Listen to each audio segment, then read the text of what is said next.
Angka nol di ujung uang kertas mungkin terlihat sepele. Tapi ketika pemerintah mulai bicara soal memotong 3 angka di rupiah, dunia ekonomi mendadak gemetar.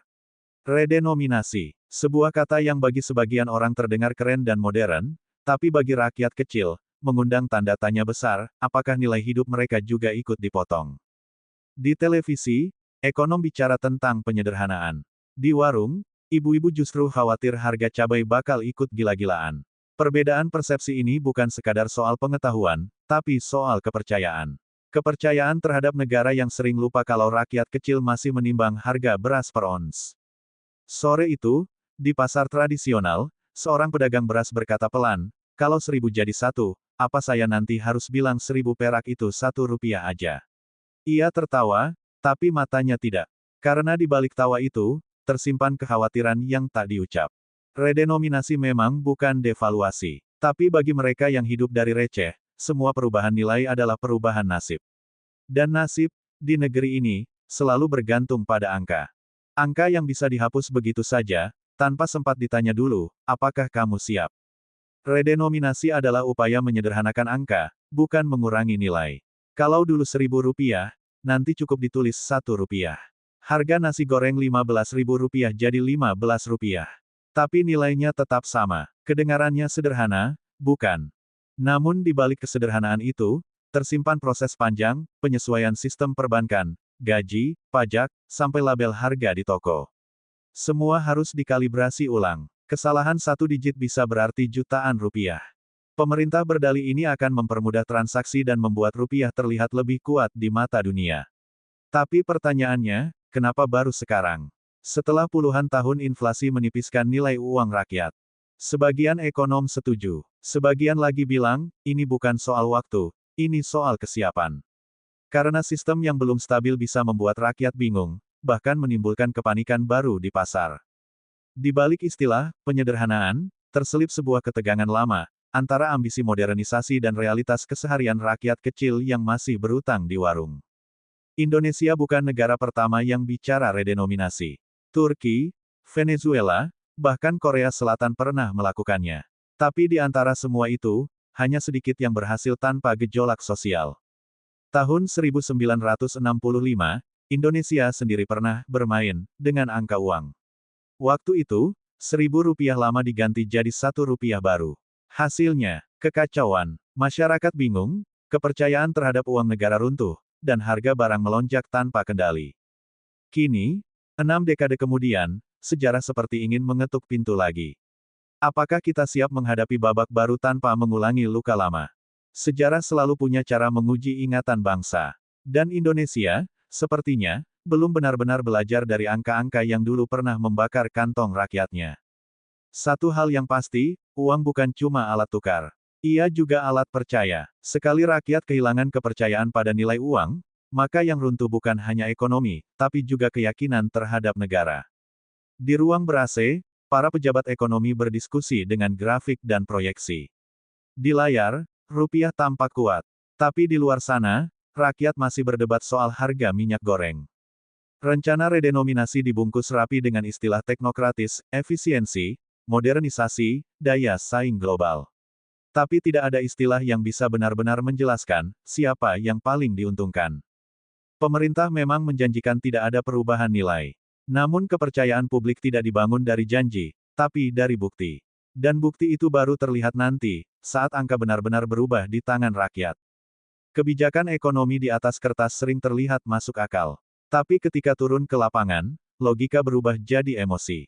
Karena uang bukan sekadar angka di bank, tapi simbol dari kerja keras, harapan, dan rasa aman. Di meja rapat, mereka menyusun strategi komunikasi. Tapi di warung kopi, rakyat sudah lebih dulu menulis narasinya sendiri, penuh tanya, penuh curiga.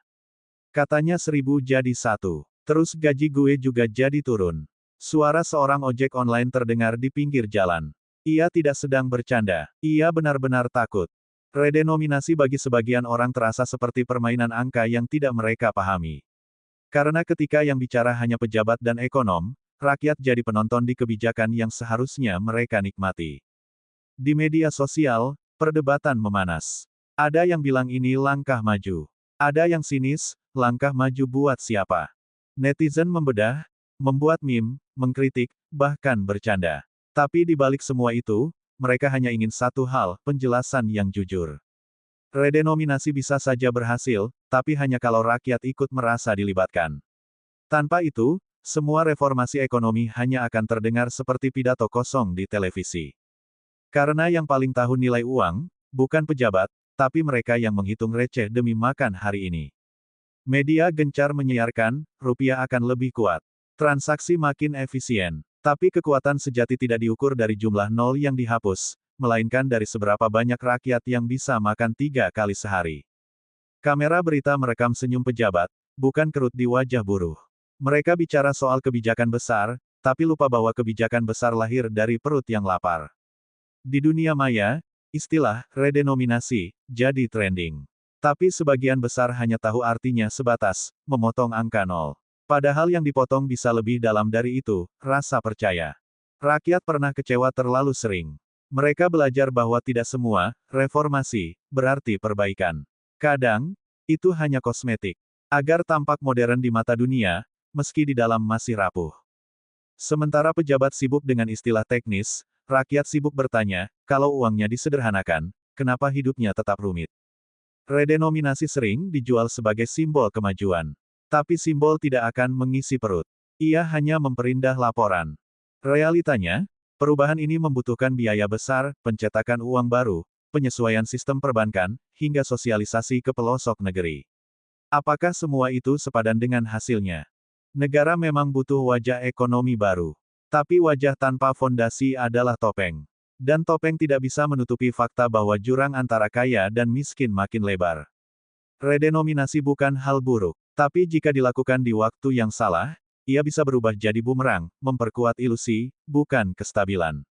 Di dunia ekonomi, angka memang bisa diatur. Tapi kesejahteraan tidak bisa dimanipulasi. Ia tumbuh dari keadilan, bukan dari potongan nol. Bayangkan seorang ayah yang menggenggam uang kertas Rp1.000 di tangannya. Bagi ekonom, itu hanya angka kecil. Tapi bagi si ayah, itu harga sebungkus nasi buat anaknya.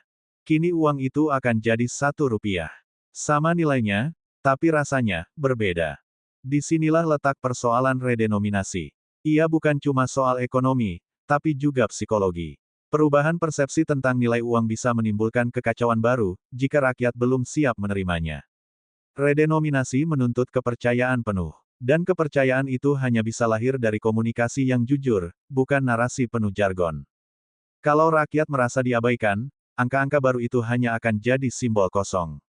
Karena uang, seberapapun nilainya, tidak akan berarti apa-apa tanpa rasa percaya di dalamnya. Dan mungkin, itulah redenominasi yang sesungguhnya. Menyederhanakan bukan hanya angka, tapi juga cara negara berbicara pada rakyatnya. Pemerintah bilang, kita masih tahap sosialisasi. Tapi sosialisasi tanpa edukasi hanyalah pengumuman. Rakyat butuh penjelasan yang membumi, bukan slide presentasi.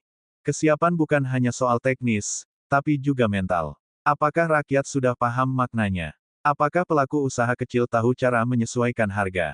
Jika tidak, yang terjadi bisa fatal. Kekacauan kecil di pasar bisa berubah jadi krisis besar. Dan seperti biasa, yang paling dulu kena imbasnya bukan pejabat, tapi rakyat kecil. Redenominasi bukan musuh, tapi juga bukan solusi instan. Ia adalah proses panjang yang harus dijalani dengan kesadaran penuh. Karena ketika pemerintah bicara tentang angka, rakyat bicara tentang hidup. Dan dua hal itu jarang benar-benar seimbang. Indonesia pernah gagal, tapi bukan berarti tidak bisa bangkit. Redenominasi bisa jadi simbol perubahan, jika dilakukan dengan transparan dan berpihak pada rakyat. Bayangkan bila suatu hari nanti, kita benar-benar punya rupiah yang kuat. Bukan karena nolnya sedikit, tapi karena rakyatnya percaya dan sejahtera. Mungkin itu yang ingin dicapai, bukan sekadar rupiah baru, tapi kepercayaan baru. Karena yang dibutuhkan negeri ini bukan penyederhanaan angka, tapi penyatuan makna. Di balik semua kerumitan ekonomi, ada harapan sederhana, agar uang di tangan rakyat benar-benar punya arti. Bukan hanya di bank, tapi di dapur mereka. Dan ketika hari itu tiba, redenominasi bukan lagi tentang potongan angka, tapi tentang kebangkitan bangsa.